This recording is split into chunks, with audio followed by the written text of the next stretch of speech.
Hello guys, welcome to our channel భూమి sparkles. ఈ వీడియోలో బీఎడ్ 4th సెమిస్టర్కి సంబంధించిన గైడెన్స్ అండ్ కౌన్సిలింగ్ కోసం ఇంపార్టెంట్ క్వశ్చన్స్ చూద్దాం. సో ఇందులో జస్ట్ ఓన్లీ 14 క్వశ్చన్స్ ఉన్నాయి అండ్ విత్ ఎక్స్ప్లెనేషన్ కూడా ఉన్నాయి. సో విత్ ఎక్స్ప్లెనేషన్ తెలుగులోనే ఉంటుంది, కాస్త ఇంగ్లీష్ హెడ్డింగ్స్ కూడా ఇచ్చిన. ఈసారి నా దగ్గర ఇంగ్లీష్ బుక్ లేదు, లేదంటే ఇంగ్లీష్లో కూడా హెడ్డింగ్స్ పెట్టేదాన్ని. అది ట్రాన్స్లేట్ చేసుకుంటూ అంటే ఎక్కువ టైం పడుతుంది. అండ్ ఇది బుక్లో అండ్ సిలబస్లో మట్టుకు 3 hours ఎగ్జామ్ అని ఉంది, బట్ 1.5 hour ఎగ్జామ్ పెట్టిరు శాతవాహన యూనివర్సిటీ వాళ్ళకి. ఉస్మానియా వాళ్ళకేమో 3 hours పెట్టిరు ఎగ్జాము. సో ఈ క్వశ్చన్స్ అందరికీ యూస్ఫుల్. ఉస్మానియా అయినా, శాతవాహన అయినా, పాలమూరు అయినా, మహాత్మా గాంధీ అయినా, తెలంగాణ యూనివర్సిటీ అయినా, ఈ సబ్జెక్ట్ నేమ్ ఉన్న వాళ్ళందరికీ ఇవి యూస్ఫుల్ అవుతాయి. అండ్ మీరు ఇక్కడ చూడవచ్చు, అంటే నేను చెప్పిన క్వశ్చన్స్ వస్తాయా లేదా అని. సో ఇక్కడ కామెంట్స్ చూడవచ్చు. సో చాలామందికి వచ్చినాయి అండ్ లాస్ట్ 1 hourలో వింటూ రాసిన వాళ్ళు కూడా చాలామంది ఉన్నారు. అండ్ ఫస్ట్ క్వశ్చన్స్ చూద్దాం, తర్వాత ఎక్స్ప్లెనేషన్ చూద్దాం. సో కొందరు ఓన్లీ క్వశ్చన్సే కావాలి మాకు, మీ ఎక్స్ప్లెనేషన్ ఏమొద్దు, మా ఓన్గా చేసుకుంటామని ఇట్లా అంటారు కదా. సో వాళ్ళ కోసం. అండ్ ప్రీవియస్ పేపర్స్ కూడా నా దగ్గర ఉన్నాయి, బట్ అవి టెలిగ్రామ్లో ఉన్నాయి. టెలిగ్రామ్ అయిపోయి ఎందుకో పనిచేయట్లేదు. ఆ నీట్ ఎగ్జామ్ ఏదో అవసరం అయిందంట కదా, సో టెలిగ్రామ్ పనిచేయట్లేదు. అందుకోసమని నేను ఇందులో యాడ్ ఏం చేయట్లేదు. సో టోటల్గా పీడిఎఫ్స్ కానీ పేపర్స్ కానీ ఆ టెలిగ్రామ్లోనే సేవ్ చేస్తాను నేను. నెక్స్ట్ ఇక్కడ చూడండి, మార్గదర్శనం యొక్క అర్థం, భావన, నిర్వచనాలు తెలపండి. సో సబ్జెక్ట్ పేరు ఏంటి? మార్గదర్శనం మరియు మంత్రణం కదా. సో ఫస్ట్ వాటి యొక్క అర్థం ఏంటి, భావన ఏంటి? సో మార్గదర్శనం, గైడెన్స్ అంటే ఏంటి? ఒక దాని గురించి మనము ఏ వేలో వెళ్ళాలి అని చెప్పేది. ఇప్పుడు మనకు 10th క్లాస్ అయిపోయింది, మన స్టూడెంట్స్ అయిపోయింది. ఇప్పుడు వాళ్ళకి గైడెన్స్ ఉంటుంది. ఇంటర్కి వెళ్తే ఎలా ఉంటుంది, ఐటీఐ పోతే ఎలా ఉంటుంది, IIITలో సీట్ వస్తే ఫ్యూచర్ ఎలా ఉంటుంది, అట్లా ఆ గైడెన్స్ అనేది మన టీచర్స్ ఇస్తాం. ఇంకా పర్సనల్ గైడెన్స్ ఉంటుంది, లైక్ ఏదైనా సమ్ ఫ్యామిలీ ఇష్యూస్ ఉన్న వాళ్ళకి ఎట్లా, ఏదైనా మెంటల్ ఇష్యూస్ ఉన్న వాళ్ళకి ఎట్లా, అట్లా మనం ఇచ్చేది గైడెన్స్. ఇప్పుడు సూత్రాలు, సో మార్గదర్శన సూత్రాలు. సో వీటికి హెడ్డింగ్స్ ఉన్నాయి, సో అవి లాస్ట్కి చెప్పుకుందాం. సో వాటి యొక్క సూత్రాలు, principles of guidance, types of guidance. ఏ గైడెన్స్ ఇప్పుడు నేను చెప్పిన, పర్సనల్ గైడెన్స్, ఎడ్యుకేషనల్ గైడెన్స్, ఇట్లా. నెక్స్ట్ విద్యలో ఎడ్యుకేషనల్ గైడెన్స్, అంటే ఎడ్యుకేషనల్ గైడెన్స్ ఎలా ఉండాలి, ఎవరు ముఖ్యం ఇందులో అంటే విద్యా మార్గదర్శనంలో గురువు చాలా ముఖ్యము. అండ్ ఎలాంటి గైడెన్స్ మనం నిర్వహించాలి అంటే కొన్ని నిర్వహిస్తారు కదా కార్యక్రమాలు, మోటివేషనల్ స్పీకర్స్ తోటి వాళ్ళతోటి, అవి పెట్టాలి. అండ్ మంత్రణం ఇది మంత్రణం మరియు మార్గదర్శనం రెండిట్లలో డిఫరెన్స్ ఏంటి, అర్థం ఏంటి అని అడుగుతారు. నెక్స్ట్ మంత్రణ ఉపగమాలన్న మంత్రణ రకాలన్న సేమ్. లాస్ట్ ఇయర్ మంత్రణ రకాలు అని నేను క్వశ్చన్ ఇచ్చిన, బట్ ఎగ్జామ్ పేపర్లో ఏమొచ్చిందంటే మంత్రణ ఉపగమాలు అని వచ్చింది. ఉపగమాలు అన్న మంత్రణ రకాలు అన్న సేమ్ అన్నట్టు, అప్రోచెస్ అన్న టైప్స్ అన్న సేమ్. అండ్ దృష్టిలోపం అనగానేమి? దృష్టిలోపం గల వ్యక్తులకు మార్గదర్శన మంత్రణంని వివరించండి.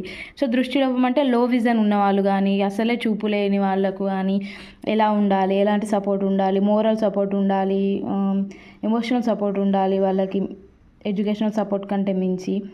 అండ్ వినికిడి లోపంని నిర్వచించి వినికిడి లోపం గల వ్యక్తులకు మార్గదర్శన మంత్రణంని వివరించండి. సో హియరింగ్ లాస్ తక్కువ ఉన్న వాళ్ళకి ప్లస్ అసలే లేని వాళ్ళకి. అండ్ మార్గదర్శన మంత్రణంలో ప్రభావితం చేసే కారకాల గురించి. సో నా దగ్గర ఓన్లీ తెలుగు బుక్కే ఉంది, అందులో నాకు ఇంగ్లీష్ కన్వర్షన్ రాలేదు. సో అది నేను వాడిన బుక్స్ ఓల్డ్ అయిపోయాయి కదా, సో ఇది ఒక న్యూ బుక్, ఓన్లీ నాకు తెలుగే దొరికింది. పాఠశాల మార్గదర్శన కార్యక్రమాల నిర్వహణ గురించి రాయండి. So explain organisation of school guidance and programme.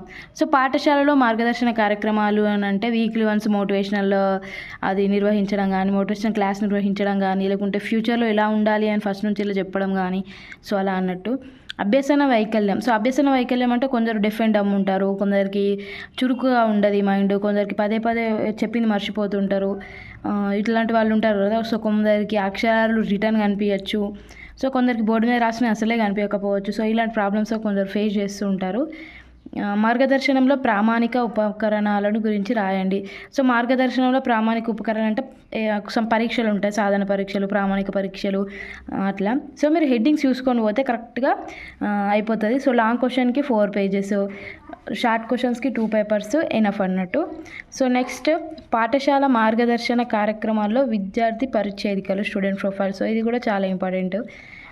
మార్గదర్శన మంత్రణ సేవా కార్యక్రమ నిర్వహణలో సాంఘిక మితి, సోషియోమెట్రీ. సో ఇది లాస్ట్ ఇయర్ వచ్చిన డిఫరెంట్ క్వశ్చన్. ఇది ఎక్కువసార్లు రాలేదు, బట్ లాస్ట్ టైం వచ్చింది అన్నట్టు. వ్యక్తి అధ్యయన పద్ధతిని మార్గదర్శన సేవలో ఏ విధంగా ఉపయోగిస్తారో వివరించండి. సో మనం ఫస్ట్ మార్గదర్శనం చేయాలంటే ఒక అతని గురించి ఇన్ఫర్మేషన్ తెలుసుకోవాలి, ఎలాంటి ప్రాబ్లమ్ ఫేస్ చేస్తున్నాడు, ఎలాంటి సొల్యూషన్ కావాలి. సో అది అధ్యయన పద్ధతి అంటారు. సో దాని గురించి ఓన్లీ 15 క్వశ్చన్స్ ఉన్నాయి. అండ్ 3 hours 1.5 hour అని ఒక్కొక్క యూనివర్సిటీకి ఒక్కొక్కలాగా ఉన్నాయి. సో అది మీరు చూసుకోండి.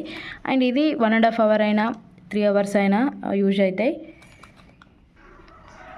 సో మార్గదర్శనం అంటే ఒక మార్గం చూపించడం, ఒక వే చూపించడం. ఇప్పుడు మార్గదర్శనంలో సూత్రాలు చూద్దాం.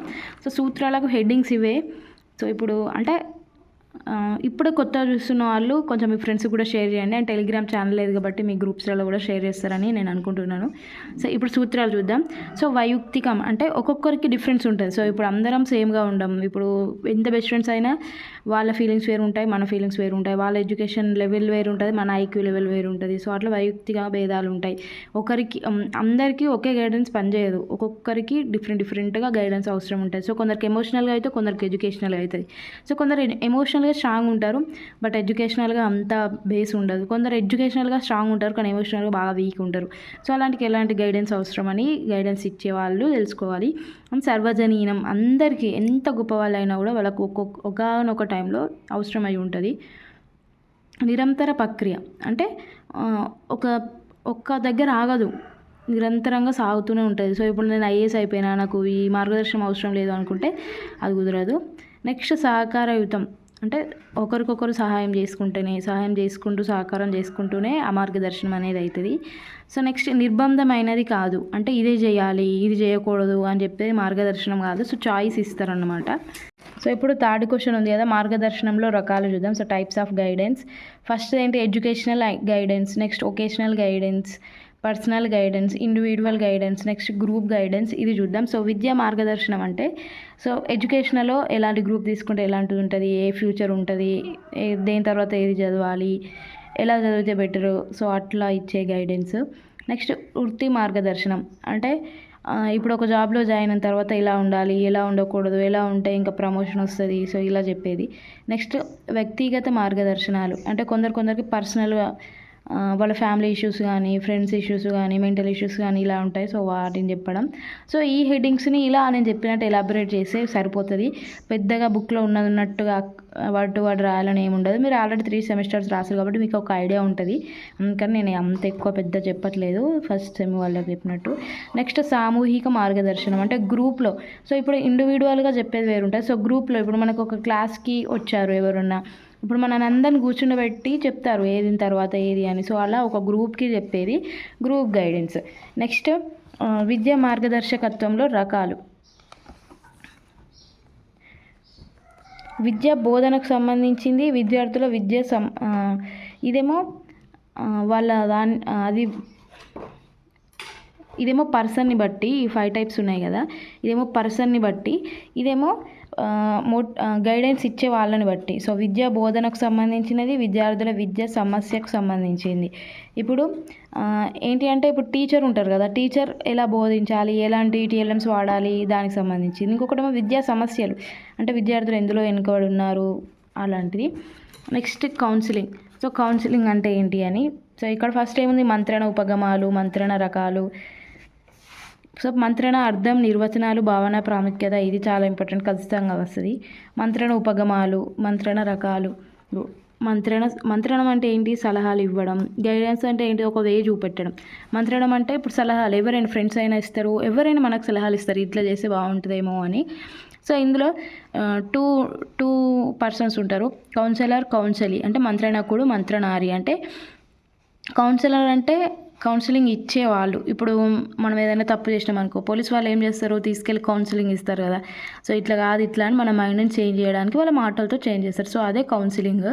Councillor, counsellee. మంత్రణకుడు అంటే కౌన్సిలింగ్ ఇచ్చేవారు, మంత్రణారి అంటే కౌన్సిలింగ్ తీసుకునేవాళ్ళు.